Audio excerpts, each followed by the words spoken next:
A Russian logistics base, 80 miles behind the front lines. It is 3 a.m. Trucks are rolling in under blackout conditions. Soldiers work fast in the cold, unloading ammunition crates, stacking artillery shells, fueling armored vehicles. This is a resupply operation, and if it succeeds, a fresh Russian assault will push into Ukrainian positions before sunrise. Ukrainian reconnaissance has confirmed the location. The coordinates are locked. The clock is running. A year ago, Ukraine's options in this exact scenario would have been agonizing. A long-range FP-1 drone would take 90 minutes or more to reach that base, and there's no guarantee it gets through Russia's layered jamming systems. A British Storm Shadow cruise missile could make the strike, but launching one requires intelligence coordination and approval from London that might take hours to come through. Hours Ukraine does not have. And ATACMS, the American-supplied tactical ballistic missile that was literally engineered for exactly this kind of time-sensitive deep strike mission against high-value targets, Ukraine ran out of those entirely by late January 2025. According to the Associated Press, citing both a U.S. official and a Ukrainian lawmaker on the Defense Committee, fewer than 40 ATACMS were ever transferred to Ukraine across the entire course of this war. Fewer than 40 missiles. For context, in the opening days of the American invasion of Iraq in 2003, U.S. forces fired roughly 800 ATACMS in a matter of days. Ukraine received 40 total, and then they were gone. So that logistics base 80 miles behind the front lines, for most of this war, it was effectively untouchable on a short timeline. The window between confirmed target and target dispersed or moved was too narrow for any weapon Ukraine had available. But now, in early 2026, there is a new answer to that scenario. An answer that was not developed in a Pentagon laboratory, not in a British Ministry of Defense facility, not in a French defense consortium.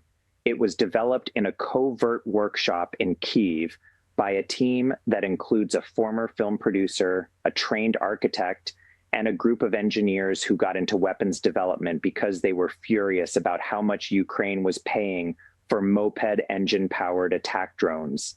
That answer is called the FP7. It covers those 80 miles in approximately 3 minutes. The personnel at that logistics base will not hear it coming until the moment it arrives.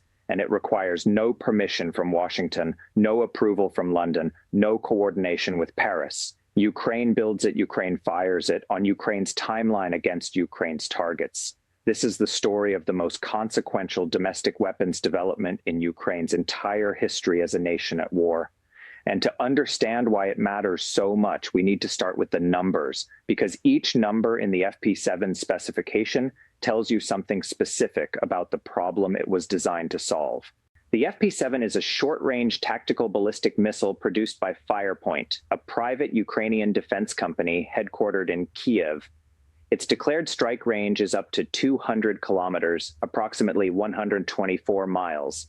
Its maximum speed is 1,500 meters per second, which translates to roughly 3,350 miles per hour, close to Mach 4.5.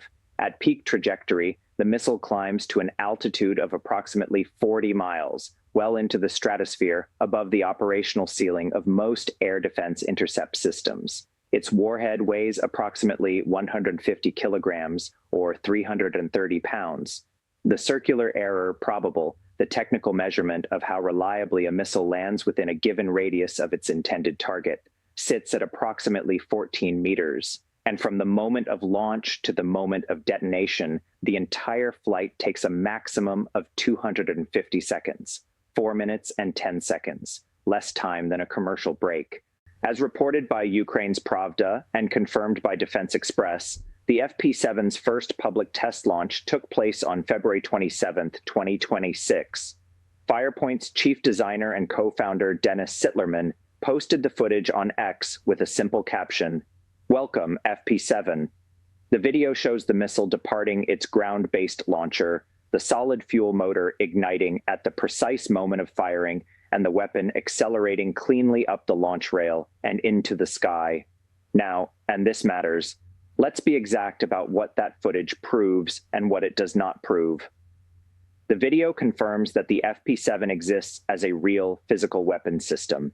It confirms a successful launch from a ground platform. It confirms stable powered flight during the boost phase. What it does not show is a terminal strike against a ground target. There is no independent verification of the 200-kilometer range figure, the 14-meter accuracy number, or the altitude ceiling from that footage alone. But here is where context becomes essential, because treating the FP7 as a missile that might work fundamentally misunderstands how Ukrainian defense development operates under wartime conditions. This is not the U.S. defense procurement cycle, where a weapons program spends a decade in testing and evaluation before a press release goes out. This is not a defense contractor holding a press conference about a concept vehicle to generate investor interest. Ukraine's defense companies develop under fire, they iterate at speed, and they disclose selectively. They do not announce things early. They announce things when those things are real. Look at the FP5 Flamingo cruise missile. According to reporting by Euromaidan Press, that system followed a nearly identical development arc, announced briefly, displayed publicly, and then deployed operationally within a compressed timeline. The Ukrainian public largely learned about its combat use through President Zelensky's own statements after strikes had already occurred. These are not people who call press conferences about ideas. And Firepoint is not a peripheral player in Ukraine's defense ecosystem. According to Ukraine's general staff, Firepoint manufactures over half of Ukraine's entire long-range attack drone capacity. When this organization announces a weapons system, it is announcing something that exists. There is one more piece of critical evidence. In a March 16th interview that Sittlerman gave to Channel 24, as reported by United 24 Media, he was not describing a prototype under development. He said directly, "We've already conducted a flight. Now we're moving to testing on our dear neighbors." That phrase, testing on our dear neighbors, is Ukrainian military vernacular for live combat use against Russian targets. The FP7 is not transitioning from drawing board to prototype. It is transitioning from controlled test flights to operational employment in the war. Production, he confirmed, has already begun, even before the system has completed the formal military codification process. Firepoint adopted this approach deliberately to prevent production delays once formal approval comes through. This weapon is being manufactured right now, in quantity, ahead of its official military certification. And Irina Terek, CEO and co-founder of Firepoint, told United 24 Media that the first test launch exceeded internal expectations by a significant margin. Her exact words, "The system achieved its planned technical parameters during the initial tests," adding that, "We expected such results from launch number 5 or 7. A development program does not make that statement unless it is running ahead of schedule. So when Sittlerman described the FP7 to Army TV as an analog to ATACMS that will cost at least half the price, he was not pitching a concept. He was describing a production reality. And that cost comparison is the foundation of everything else, because the real question, the strategic question, is not whether the FP7 is a good missile. The question is what changes when Ukraine can fire this class of weapon in quantity without foreign permission at half the cost of the alternative. To understand why the FP7 changes Ukraine's strategic equation so fundamentally, you need to understand the two separate problems it solves. And these are not the same problem wearing different clothes. They are two distinct strategic constraints that have shaped every decision Ukrainian planners have made for 3 years. The first problem is what we can call the ATACMS gap. As established, Ukraine exhausted its entire supply of American-supplied ATACMS ballistic missiles by late January 2025. The Associated Press, the Kyiv Independent, and Newsweek all confirmed U.S. official acknowledgement that fewer than 40 missiles were ever transferred. When those missiles were available, they were operationally transformative. ATACMS strikes destroyed Russian S-400 air defense launchers, command posts, helicopter staging areas, and ammunition depots far behind the front lines. When Ukraine first received them in October 2023, President Zelensky called them weapons that proved themselves. They were precisely the right tool for exactly the right class of target, but they came with two fatal constraints. First, they were extraordinarily scarce, 40 missiles across a multi-year war. Second, their use required American political approval, and that approval was unpredictable. When the Trump administration took office in early 2025 and effectively froze ATACMS deliveries, Ukraine lost access to the one class of weapon best suited for time-sensitive deep strike missions against mobile or semi-fixed targets. The political tap was turned off and the gap opened. That is the strategic void the FP7 is designed to fill. Not because it is more capable than ATACMS in every dimension, it is not. ATACMS carries a significantly heavier warhead, but the FP7 is domestically produced, which means Ukraine requires no permission from any foreign government to fire it. According to Euromaidan press reporting, Sittlerman described both the FP7 and the larger FP9 as being engineered around a single-core philosophical principle: make ballistic missiles cheap enough to fire in quantity, rather than conserving them like precious Western hardware that might or might not be approved for a given mission. That philosophical shift is enormous. And to understand just how enormous, you need to understand what Ukrainian military planners have been dealing with for the past 3 years. At any given moment during this war, Ukrainian forces have been operating British Storm Shadow missiles under one set of restrictions, French Scalp missiles under a slightly different set, ATACMS under yet another, and HIMARS with conditions attached to specific munition types. Each Western weapon system carries its own political terms of service. Each has different approved target categories, different geographic restrictions, and different approval chains running through different capitals, each with their own domestic political calculations. There has reportedly been someone inside the Ukrainian general staff whose job it is to maintain a constantly updated matrix: which weapon can be fired at which target under which conditions, with approval flowing through which foreign government, with which current political constraints in play. An FP7 comes with none of that. It comes with a launch key and a target coordinate. That is not just an operational convenience. It is a fundamental change in how Ukraine can wage this war. The second problem the FP7 solves is the problem of time. And this one is in some ways even more fundamental than the permission problem. Ukraine's long-range strike campaign using the FP1 drone series has been devastatingly effective. According to United 24 media reporting based on Ukrainian military data, FP1 systems account for approximately 59% of long-range strike missions and roughly 54% of confirmed target hits. These drones have struck oil refineries, ammunition depots, military industrial facilities, and radar installations deep inside Russian territory. They are the backbone of Ukraine's deep strike capability, and they have reshaped Russia's strategic calculus. But they are slow. An FP1 drone launched at a target deep inside Russia could be airborne for the better part of a day. In many cases, that is exactly appropriate. An oil refinery will still be there in 12 hours. A railway junction will still be there tomorrow. A power substation is not relocating overnight. The battlefield, however, operates on an entirely different clock. A Russian armored column massing for an assault does not wait 90 minutes for a drone to arrive. A forward command post established in a farmhouse may be occupied for 3 hours and then abandoned as a matter of routine operational security. Russian air defense systems, specifically designed to be mobile and rapidly relocatable, can be repositioned between the moment a drone is launched and the moment it arrives. The gap between identified target and window closed on time-sensitive battlefield targets is measured in minutes, not hours. Here is where the FP7 speed becomes not just a technical specification, but a decisive operational tool. Consider a concrete example. Ukrainian reconnaissance identifies a Russian air defense radar that has just activated 40 miles behind the contact line.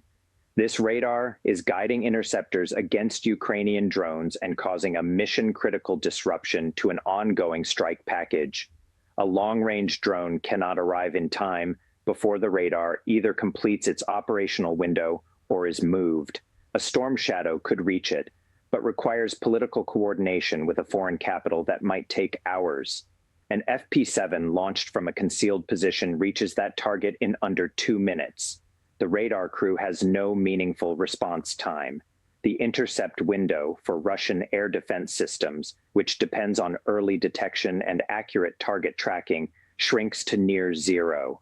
4 minutes and 10 seconds of flight time, maximum. That is the difference between a target that gets hit and a target that gets away. There is a third dimension to the FP7's threat to Russian forces that has received less attention than it deserves, and it may be the most strategically significant of all. Russia has spent 3 years adapting its air defense architecture to counter Ukraine's dominant strike profile. That profile is low-altitude, subsonic, or transonic terrain-hugging flight.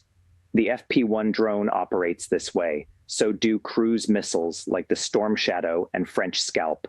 Russia's entire layered air defense architecture, from the Panzer S-1 short-range system all the way up to the long-range S-400, has been substantially oriented toward detecting and defeating threats arriving at low altitude. The radar networks are calibrated for it. The intercept doctrines are built around it. The crew training is optimized for it. A ballistic missile does the exact opposite. After launch, the FP7 climbs steeply to over 40 miles of altitude. At that height, the atmosphere is thin enough that conventional aerodynamic interception becomes extraordinarily difficult. The missile then descends in a steep re-entry arc, accelerating under gravity, reaching close to Mach 4.5 in the terminal phase. The Panzer S-1, Russia's most widely deployed short-range air defense system, is designed to engage targets flying at up to approximately Mach 3 under ideal engagement conditions. At Mach 4.5, on a steep ballistic descent arc, the intercept window shrinks to seconds. The physics are simply unforgiving. The engagement geometry that the Panzer was designed around does not function against a target moving this fast on this trajectory. The S-400 is Russia's most capable long-range system and is theoretically capable of engaging ballistic targets. But doing so requires early detection, precise tracking data, and a clean engagement environment. To intercept the FP7, Russian S-400 crews would need to detect the launch and have sufficient tracking data to project the missile's destination while it is still in its boost phase, before it reaches the apex of its arc. That is an extremely demanding tactical requirement under any conditions. Under conditions of operational surprise or simultaneous saturation from multiple directions, it approaches impossible. And Russia has a deeper structural problem here. It cannot dedicate its S-400 systems exclusively to ballistic threat response. The persistent drone and cruise missile campaign Ukraine has maintained since 2022 constantly demands S-400 radar resources for low-altitude tracking and intercept coordination. The system is already stretched across multiple threat vectors. If Ukraine begins operating the FP7 alongside its existing drone and cruise missile arsenal, Russian air defense commanders face what is essentially an unsolvable priority calculation in real time. Do you orient the system upward to catch the ballistic threat descending from 40 miles? Or do you keep it scanning low for the drones approaching from the west at 100 meters? You cannot do both optimally at the same time. The Panzer handles short-range terminal defense and is out of its engagement envelope against the FP7's speed and trajectory. The S-400 is pulled in competing directions. This tension is a force multiplier, and it operates whether or not the FP7 fires a single shot. The mere existence of a credible ballistic threat forces Russian air defense into a resource allocation dilemma that degrades its effectiveness against everything else. Now let's talk about the launcher, because it is every bit as important as the missile itself and has received significantly less attention in early coverage. Traditional ballistic missile operations are associated with large, unmistakably military launch vehicles. The Russian Iskander system, which Ukraine has been targeting throughout this war because of the devastation it has caused to Ukrainian cities and civilian infrastructure, uses a launcher that cannot be mistaken for a commercial vehicle. It cannot be concealed in a standard warehouse without substantial preparation. Its movements create a trackable signature. Its support infrastructure generates logistical patterns that intelligent systems can follow. The FP7 takes a fundamentally different approach. As Sittlerman told Army TV, and as reported by Euromaidan Press, Firepoint designed the FP7 to launch from mobile platforms that are camouflaged as ordinary trucks.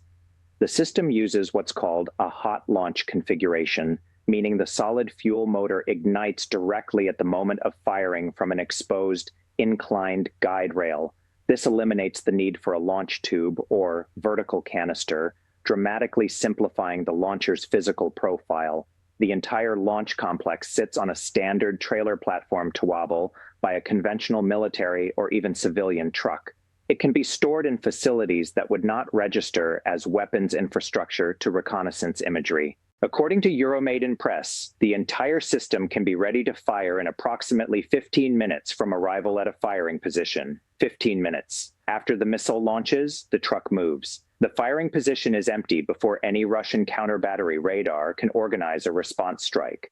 This is the shoot and scoot philosophy that has made Ukraine's HIMARS artillery so difficult for Russia to destroy throughout this war, now applied to a ballistic missile platform. Because the launcher is small and relatively inexpensive to build, Ukraine can potentially field many of them simultaneously across a wide geographic area. A traditional ballistic missile battery requires specialized crews, dedicated support vehicles, and substantial logistics overhead. A trailer-mounted system with a solid fuel motor and a simplified launch rail requires far less of all three. That means more launch points distributed over a wider area, which makes the overall system dramatically harder to locate, surveil, and destroy. The warhead specification also tells you something precise and deliberate about the targets the FP7 was designed to destroy. At one end of the spectrum, a Hellfire missile carries a warhead of roughly 20 pounds, designed for individual vehicles, light structures, and personnel concentrations. At the other end, the Storm Shadow carries approximately 990 pounds of shaped explosive specifically engineered to penetrate hardened reinforced structures, underground bunkers, and deeply fortified command facilities. The FP7 sits in the middle with a 330-pound warhead and a 14-meter circular error probable. That combination tells you something very specific about design intent. This missile is not built to thread a weapon through a bunker ventilation shaft. It is built to destroy radar installations, above-ground command posts, ammunition storage facilities, logistics hubs, bridge spans, and railway junctions. At 14 meters accuracy with 330 pounds of warhead, it will reliably neutralize any above-ground military installation it is aimed at. It will collapse structures, destroy parked vehicle concentrations, and make supply routes unusable. What it will not do is penetrate deeply buried, hardened infrastructure. But as the targeting profile of this war makes clear, Russia has not had the time or stability to construct that kind of deep, hardened infrastructure near the Ukrainian contact line. The targets the FP7 can reach and destroy are exactly the targets that matter most for Ukrainian operational strike planning. There is one more dimension worth examining in detail, and it concerns the FP7's design lineage, because where this missile came from is almost as remarkable as what it does. As reported by Defense Express and confirmed by the Defense Post, the FP7's aerodynamic profile is derived directly from the 48N6, the interceptor missile used in Russia's own S-400 air defense system. Firepoint's engineers took that Soviet-era aerodynamic design, rebuilt it with a composite carbon fiber airframe, replaced the propulsion system entirely, and switched from the 48N6's original cold launch method to the hot launch configuration used on the FP7. They took the aerodynamic shape of Russia's own air defense interceptor, a missile designed to shoot down Ukraine's weapons, and turned it into a ballistic strike weapon aimed back at Russian forces. That was not an accident. The 48N6 aerodynamic profile is well understood, thoroughly proven, and highly efficient for exactly the flight envelope the FP7 needs to occupy. By starting from a known, validated geometry, Firepoint's team compressed the development timeline significantly while incorporating modern electronics, Ukrainian-made solid fuel, and updated guidance systems. The result is a missile that Firepoint manufactures almost entirely in-house. The engine, the guidance systems, the flight control electronics, the only component sourced externally is the warhead itself.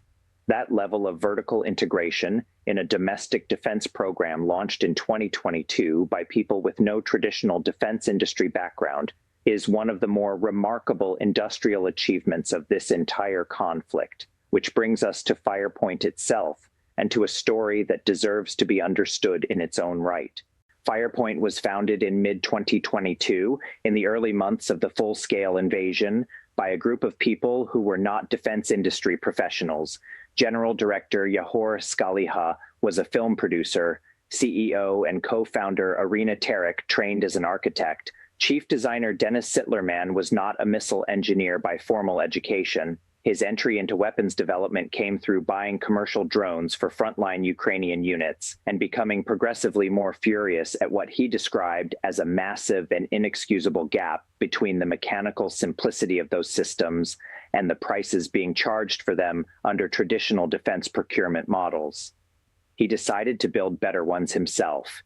What followed in under 4 years is a product lineup that includes the FP1, which now accounts for more than half of Ukraine's entire long-range strike drone campaign, the FP5 Flamingo, a serially produced cruise missile with a declared range of 3,000 kilometers and a 150-kilogram warhead that has already been used in operational deep strikes against Russian military-industrial targets, the FP7 tactical ballistic missile, now entering operational combat testing against Russian positions, and the FP9 strategic ballistic missile approaching its first test flights. The FP9 deserves particular attention. As confirmed by Sittlerman in interviews with Army TV and reported by Euromaidan Press, the FP9 is currently in final pre-test development. Its projected range is up to 855 kilometers, more than 5 times the FP7's reach. Its maximum speed is projected at 2,200 meters per second, faster than the FP7 by a significant margin. The warhead weighs approximately 800 kilograms. Accuracy sits at roughly 20 meters CEP, slightly less precise than the FP7, but operationally accurate for the class of targets it would be used against. According to reporting by the defenseindustry.eu outlet, Sittlerman stated in March 2026 that testing of the FP9 should begin at the start of summer 2026, with engineers currently completing development of the propulsion system. Do the math on those numbers and the implications become stark. An 855-kilometer range weapon fired from central Ukraine places the Russian capital within theoretical striking distance. Fired from positions near the current contact zone in eastern Ukraine, an FP9 could reach every Russian military installation, every logistics hub, and every defense industrial facility in the occupied territories, and a substantial portion of southern Russia itself. This would be the first domestically produced ballistic missile in Ukraine's history with genuine strategic reach. Britain recognized this capability gap independently. As reported by the Kyiv Post in January 2026, the British Ministry of Defense launched a competition under Project Nightfall to develop ground-launched ballistic missiles with a range exceeding 500 kilometers for potential use in Ukraine, with a development timeline targeting late 2026. Ukraine, through Firepoint, appears to be converging on operational capability on a similar or faster timeline through entirely domestic development without needing to ask anyone for anything. The geopolitical significance of that parallel cannot be overstated. Western nations have spent years carefully managing which weapons they supply to Ukraine, under what conditions, with what geographic restrictions, all in an attempt to carefully calibrate escalation risk. The development of indigenous ballistic missile capability by Ukraine rewrites that calculus entirely. Ukraine does not need to ask. It does not need to wait. It does not need to navigate approval chains running through foreign capitals with their own domestic political pressures.